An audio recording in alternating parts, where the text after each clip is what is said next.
ਕੁਝ ਕੁ ਦਿਨ ਪਹਿਲਾਂ ਆਪਾਂ ਇੱਕ ਵੀਡੀਓ ਅਪਲੋਡ ਕੀਤੀ ਸੀ ਜਿਹਦੇ ਵਿੱਚ ਆਪਾਂ ਦੱਸਿਆ ਸੀਗਾ ਕਿ ਪਾਕਿਸਤਾਨ ਨੇ ਇੱਕ ਇਹੋ ਜਿਹੀ ਮਿਜ਼ਾਈਲ ਤਿਆਰ ਕਰ ਲਈ ਹੈ ਜਿਹਦੀ ਰੇਂਜ ਹੈ 10,000 ਕਿਲੋਮੀਟਰ। 10,000 ਕਿਲੋਮੀਟਰ ਦੀ ਰੇਂਜ ਵਿੱਚ ਆਉਂਦਾ ਜੀ USA ਅਮਰੀਕਾ, ਜਿਹੜਾ ਆਪਣੇ ਆਪ ਨੂੰ ਸੁਪਰ ਪਾਵਰ ਕਹਿੰਦਾ। ਹਾਲਾਂਕਿ ਈਰਾਨ ਨੇ ਉਹਦੀ ਸਾਰੀ ਹੈਂਕੜੀ ਹੈ ਜਿਹੜੀ ਉਹ ਖਤਮ ਕਰ ਦਿੱਤੀ, ਪਰ ਫਿਰ ਵੀ ਹਜੇ ਵੀ ਉਹ ਸ਼ਤਰਮੁਰਗ ਜਾ ਕਹਿੰਦਾ ਕਿ ਮੈਂ ਤਾਂ ਸਾਰਿਆਂ ਤੋਂ ਘੈਂਟ ਆ। ਚਲੋ ਐਨੀ ਹਾਊ ਜੀ, ਇਹ ਤਾਂ ਆਉਣ ਵਾਲਾ ਸਮਾਂ ਹੀ ਡਿਸਾਈਡ ਕਰੂਗਾ ਕਿ ਕੌਣ ਕਿੰਨਾ ਕੁ ਪਾਣੀ 'ਚ ਹੈ। ਪਰ ਅੱਜ ਦੀ ਵੀਡੀਓ ਵਿੱਚ ਦੇਖ ਲੈਣੇ ਕਿ ਪਾਕਿਸਤਾਨ ਦੀ ਕਿਹੜੀ ਇਹੋ ਜਿਹੀ ਮਿਸਾਈਲ ਹੈ ਜਿਹੜੀ ਇਹ ਹੋਣ ਦੇ ਵਿੱਚ ਆ ਚੁੱਕੀ ਹੈ ਜਾਂ ਆਉਣ ਵਾਲੀ ਹੈ, ਜਾਂ ਕੀ ਸਿਸਟਮ ਹੈ ਸਾਰਾ। ਕਿਉਂਕਿ ਮੇਰੇ ਖਿਆਲ ਜੇਕਰ ਇਦਾਂ ਦੀ ਚੀਜ਼ ਹੋਏਗੀ ਤਾਂ ਅਮਰੀਕਾ ਨੂੰ ਵੀ ਦੇਖੋ ਇਹਦੇ ਤੇ ਆਬਜੈਕਸ਼ਨ ਜ਼ਰੂਰ ਹੋਏਗਾ ਐਂਡ ਉਸ ਚੀਜ਼ ਨੂੰ ਰੋਕਣ ਦੀ ਕੋਸ਼ਿਸ਼ ਜ਼ਰੂਰ ਕਰੇਗਾ, ਕਿਉਂਕਿ ਈਰਾਨ ਦੇ ਨਾਲ ਵੀ ਉਹ ਇਹੀ ਚੀਜ਼ਾਂ ਕਰਦੇ ਆ। ਹਾਲਾਂਕਿ ਪਾਕਿਸਤਾਨ ਨਾਲ ਅਮਰੀਕਾ ਦੇ ਜਿਹੜੇ ਸੰਬੰਧ ਆ ਉਹ ਠੀਕ ਹੀ ਆਪਾਂ ਨੂੰ ਪਤਾ ਹੀ ਹੈ, ਜਿਹੋ ਜਿਹੇ ਇੰਡੀਆ ਨਾਲ ਉਹ ਜੇ ਪਾਕਿਸਤਾਨ ਨਾਲ। ਐਂਡ ਮੇਨ ਗੱਲ ਕਿ ਪਾਕਿਸਤਾਨ ਨੇ ਤਾਂ ਈਰਾਨ ਤੇ ਜਿਹੜਾ ਇਹਨਾਂ ਦਾ ਸੁਲ੍ਹਾ ਵੀ ਕਰਾ ਦਿੱਤੀ, ਸੀਜ਼ ਫਾਇਰ ਵੀ ਕਰਾ ਦਿੱਤਾ ਮੀਡੀਏਟਰ ਬਣ ਕੇ, ਜਿਹੜਾ ਕਿ ਇੰਡੀਅਨ ਮੀਡੀਆ ਦੇ ਵਿੱਚ ਵੀ ਕਿਸੇ ਨੂੰ ਖਾਸ ਪਸੰਦ ਨਹੀਂ ਆਇਆ। ਹਾਲਾਂਕਿ ਉਹ ਵੀਡੀਓ ਜਿਹੜੀ ਆਲਰੇਡੀ ਆਪਣੇ ਚੈਨਲ ਤੇ ਹੈਗੀ ਹੈ, ਜਾ ਕੇ ਦੇਖ ਲਿਓ, ਇੰਜੋਏ ਕਰਿਓ।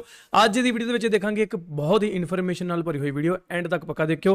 तो बाकी देखते हैं, फिर आ जाओ। लीज पर खड़े हैं जब पाकिस्तान का एक मिसाइल हिमालय की चोटियों से उठेगा और बहरों के आनूस को पार करता हुआ सीधा अमरीकी सरजमीन को हदफ बना सकेगा। ये सवाल आजकल आलमी दफाई हलकों में एक आग की तरह फैला हुआ है। हाल ही में अमरीकी इंटेलिजेंस की डायरेक्टर तुलसी गैबर्ड ने अमरीकी सेनेट में एक ऐसी रिपोर्ट पेश की है जिसने पेंटागन के अंदर खलबली मचा दी है।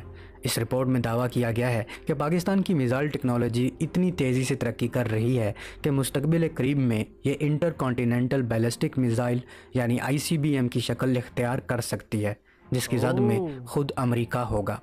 लेकिन दूसरी तरफ पाकिस्तान का दफ्तर खारजा इसकी तरदीद करता है। इनका कहना है कि हमारा प्रोग्राम सिर्फ और सिर्फ भारत के ख़िलाफ़ एक डेटरेंस है, यानी एक ऐसा दफाई निज़ाम जो जंग को रोकने के लिए बनाया गया है। मगर क्या कहानी सिर्फ इतनी ही है? तारीख़ तो हमें कुछ और बताती है। अगर हम माजी के पन्नों को पलटें तो हमें याद आता है कि पाकिस्तान हमेशा से खामोशी से काम करने का माहिर है।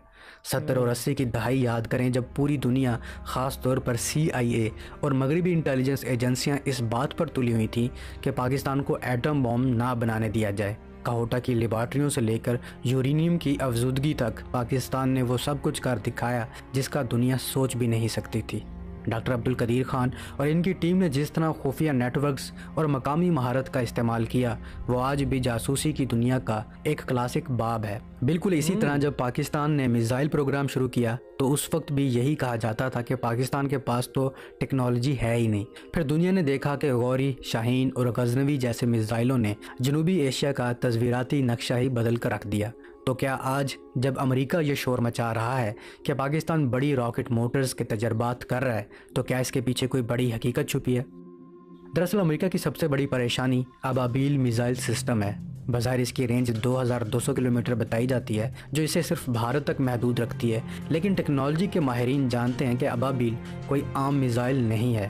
ये जनूबी एशिया का पहला ऐसा मिसाइल है जो MIRV यानी कि multiple independently targetable re entry vehicle technology से लैस है। इसका सादा मतलब जिन्ने भी ਇਹਦੇ ਵਿੱਚੋਂ ਛੋਟੇ ਛੋਟੇ ਜਿਹੇ ਹੋਰ ਮਿਜ਼ਾਈਲਾਂ ਜਿਹੀਆਂ ਨਿਕਲਣਗੀਆਂ, ਇਹ ਸਾਰੀਆਂ टारगेटेबल होएगा। ईच जो पार्ट है ਉਹਦਾ एक टारगेट असाइंड होएगा ऑलरेडी। ये है कि एक ही मिसाइल जब फिजा में जाता है तो वो अपने अंदर से 3 से 8 अलग अलग एटमी वॉरहेड्स निकालता है। ये वॉरहेड्स अलग अलग सिमतों में अलग अलग हदफ को निशाना बनाते हैं। ये बिल्कुल वैसा ही है जैसे एक शिकारी एक गोली चलाए और वो गोली फिजा में जाकर 8 मुख्तलिफ परिंदों को मार गिराए। अबाबील को इसलिए डिज़ाइन किया गया है कि ये भारत के महंगे तरीन मिसाइल डिफेंस सिस्टम्स जैसे रूस से लिया गया S-400 है, इसे बेकार बना दे। लेकिन यहाँ एक टेक्निकल ट्विस्ट है। माहिरीन का कहना है कि अगर आप एक ऐसा मिसाइल बना सकते हैं जो फ़िज़ा में जाकर कई वॉरहेड्स को कंट्रोल कर सके, तो इसका मतलब है कि आपने गाइडेंस और प्रपल्शन यानी धकेलने की क़ुव्वत का वो मरहला तय कर लिया है जो एक इंटर कॉन्टिनेंटल मिसाइल के लिए चाहिए होता है। अमेरिका को शक है कि पाकिस्तान अबाबील का एक ऐसा वर्जन तैयार कर रहा है जिसमें 3 स्टेज रॉकेट मोटर्स लगी हुई हैं, और कानून फिज़िक्स ये कहता है कि अगर आप 3 मराहिल वाली ताकतवर रॉकेट मोटर्स बना लेते हैं तो इस मिसाइल की रेंज 2200 किलोमीटर से बढ़कर 8000 या 10,000 किलोमीटर तक जा सकती है। और यही वो रेंज है जो अमेरिका को पाकिस्तान की पहुंच में ले आती है। अमेरिका एक और चीज़ जिसने वाशिंगटन को परेशान कर रखा है वो है पाकिस्तान का स्पेस विजन 2047। कहने को तो ये खिला में सैटेलाइट भेजने का 2047 प्रोग्राम है, लेकिन हकीकत में स्पेस लॉन्च व्हीकल यानी कि SLV और ICBM के दरमियान सिर्फ एक बाल बराबर का फ़र्क होता है। अगर आप एक सैटेलाइट को खला में पहुंचा सकते हैं तो आप एक एटमी वारहेड को ज़मीन के किसी भी दूसरे कोने पर भी गिरा सकते हैं। अमेरिकी पाबंदियों की हालिया लहर जो NDC और दीगर कंपनियों पर लगी है, इसकी बुनियादी वजह यह है कि पाकिस्तान बड़ी रॉकेट मोटर्स के तजर्बात कर रहा है। ये वही मोटर्स हैं जो या तो खलाई रॉकेट में इस्तेमाल होती हैं या फिर दुनिया के एक बरआज़म से दूसरे बरआज़म तक मार करने वाले मिसाइलों में। पाकिस्तान का मौक़िफ़ है कि ये सब दफ़ाई है, लेकिन क्या पाकिस्तान खामोशी से वो सलाहियत हासिल कर रहा है जिसका ऐलान वो शायद तब करेगा जब तजर्बा मुकम्मल हो चुका हो। याद रखिए, पाकिस्तान ने कभी भी अपनी मुकम्मल सलाहियत का पहले से डंडोरा नहीं पीटा। 1998 के एटमी धमाके हों या अबाबील का तजर्बा, दुनिया को तब ही पता चला जब धमाका हो चुका होता है। तो दोस्तों, अब सवाल ये पैदा होता है कि अगर पाकिस्तान के पास ये सलाहियत मौजूद है या वो इसे बना रहा है, तो वो इसका एतराफ़ क्यों नहीं करता और अमेरिका को इस वक्त ही ये तशवीश क्यों हुई? इसके पीछे एक बड़ी जियोपॉलिटिकल गेम छुपी हुई है। अमेरिका भारत को चीन के खिलाफ एक दीवार के तौर पर इस्तेमाल करना चाहता है और इस अमल में वो भारत की हर उस बात को मानने पर तैयार है जो पाकिस्तान के खिलाफ जाती हो। भारतीय लॉबी वाशिंगटन में इस कदर मजबूत हो चुकी है कि अब अमेरिकी पॉलिसियों में भारत का असर वाज़े नज़र आता है। जब अमेरिका पाकिस्तान के मिसाइल प्रोग्राम पर पाबंदियां लगाता है तो दर हकीकत वो भारत के उस खौफ को कम करने की कोशिश कर रहा होता है कि पाकिस्तान का दफ़ाई निज़ाम नाकाबिल तस्खीर होता जा रहा है। दोस्तों, मिसाइलों की इस दौड़ में हम अक्सर सिर्फ ज़मीन से फायर होने वाले मिसाइलों की बात करते हैं, लेकिन असल ख़तरा तो समंदर की गहराइयों में भी छुपा है। भारत अपनी जौहरी आबदोज़ें तैयार कर चुका है जो समंदर के अंदर से एटमी मिसाइल फायर कर सकती हैं। जब आपके पास एटमी आबदोज़ हो तो मेरे ख्याल पाकिस्तान ने भी कर ली हुई है। रेंज का मसला ख़त्म हो जाता है, क्योंकि आप आबदोज़ को दुश्मन के साहिल के करीब ले जाकर वहाँ से मिसाइल फायर कर सकते हैं। पाकिस्तान इस ख़तरे से बेखबर नहीं है। अगरचा पाकिस्तान के पास एटमी आबदोज़ नहीं है, लेकिन पाकिस्तान ने बाबर क्रूज़ मिसाइल का वो वर्जन तैयार कर लिया है जो आम आबदोज़ों से भी फायर किया जा सकता है और एटमी वारहेड ले जाने की सलाहियत रखता है। यह पाकिस्तान की सेकंड स्ट्राइक कैपेबिलिटी है, यानी अगर दुश्मन पहले हमला करके पाकिस्तान के ज़मीनी मिसाइल सिस्टम को तबाह भी कर दे तो समंदर में छुपी आबदोज़ें जवाबी हमला करके दुश्मन को नीस्तो नाबूद कर देंगी। दोस्तों, अमेरिका ने नेशनल डेवलपमेंट कम्प्लेक्स और कई दूसरी कंपनियों पर पाबंदियां लगाई हैं। इल्ज़ाम ये है कि ये कंपनियां चीन और दीगर ज़राए से मिसाइल टेक्नोलॉजी हासिल कर रही हैं। लेकिन यहाँ एक और दिलचस्प हकीकत ये है कि पाकिस्तान का मिसाइल प्रोग्राम अब उस मरहले पर पहुँच चुका है जहाँ वो मकामी महारत यानी कि इंडिजीनियस एक्सपर्टीज़ पर खड़ा है। पाकिस्तान ने दहाइयों पहले वो बुनियाद रख दी थी, जिसकी वजह से अब इसे मगरबी पुरज़ाजात की ज़रूरत नहीं पड़ती। तारीख गवाह है कि पाबंदियों ने हमेशा पाकिस्तान को मज़ीद मजबूत बनाया है। जब 90 की दहाई में पाकिस्तान पर फौजी पाबंदियां लगी थीं तो इसी दौर में पाकिस्तान ने अपने सबसे अहम मिसाइल तैयार किए। अब इस सबसे अहम सवाल की तरफ आते हैं कि क्या पाकिस्तान के इरादे वाकई अमेरिका को निशाना बनाने के हैं? अगर हम मंतकी तौर पर देखें तो पाकिस्तान और अमेरिका के दरमियान कोई बराह रास्त इलाकाई दुश्मनी नहीं है। अमेरिका पाकिस्तान की बड़ी बरामदी मार्केट है और पाकिस्तान के मुआशी मफादात वाशिंगटन से जुड़े हैं, लेकिन दफ़ाई हिकमत अमली में इरादे से ज़्यादा सलाहियत यानी कि कैपेबिलिटी देखी जाती है।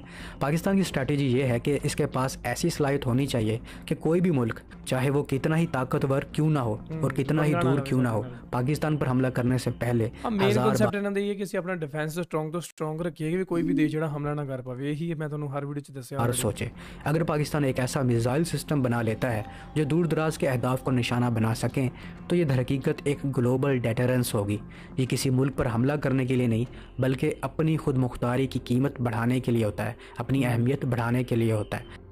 दोस्तों, हम एक ऐसी दुनिया में जी रहे हैं जहां रूस, चीन, शमाली कोरिया और ईरान सब मिलकर अमेरिका के मिसाइल डिफेंस सिस्टम्स को चैलेंज कर रहे हैं। पाकिस्तान का इस फहरिस्त में शामिल होना ये जाहिर करता है कि पाकिस्तान अब सिर्फ एक इलाकाई ताकत नहीं रहा, बल्कि इसकी टेक्नोलॉजी की गूंज आलमी सतह पर सुनाई दे रही है। अमेरिका का ये कहना कि पाकिस्तान के मिसाइल मुस्तकबिल में इसकी सरजमीन तक पहुँच सकते हैं, दरहकीकत पाकिस्तान की साइंसी तरक्की का एक गैर इरादी एतराफ़ भी है।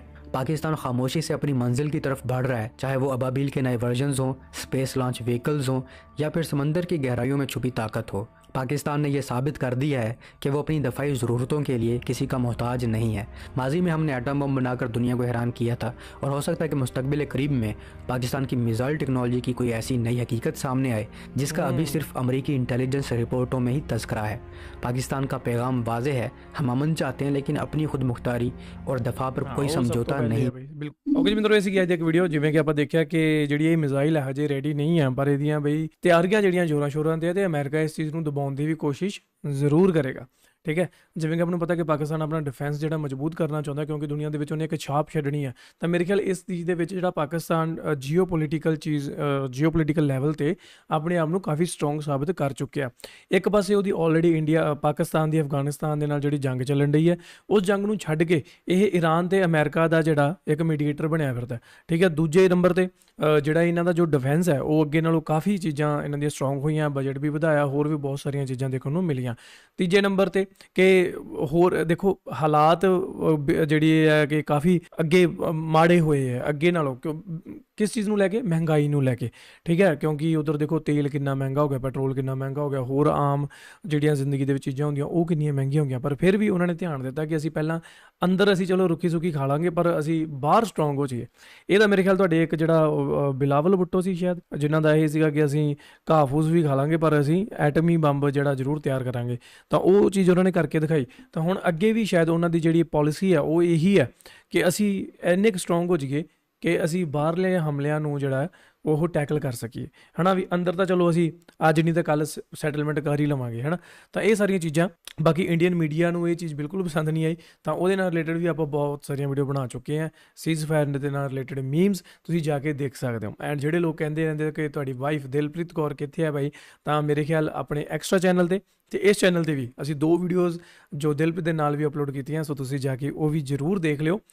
ਲਗਭਗ 2 ਸਾਲਾਂ ਬਾਅਦ ਉਹ ਚੈਨਲ ਦੇ ਉੱਤੇ ਵਾਪਸ ਆਏ ਹੈ, ਸੋ ਜਾ ਕੇ ਤੁਸੀਂ ਦੇਖਿਓ ਉਹ ਵੀਡੀਓ ਵੀ ਜ਼ਰੂਰ। ਐਂਡ ਮਿਲਦੇ ਹਾਂ ਫਿਰ ਤੁਹਾਨੂੰ ਨਵੀਂ video. Till then make sure hit that subscribe.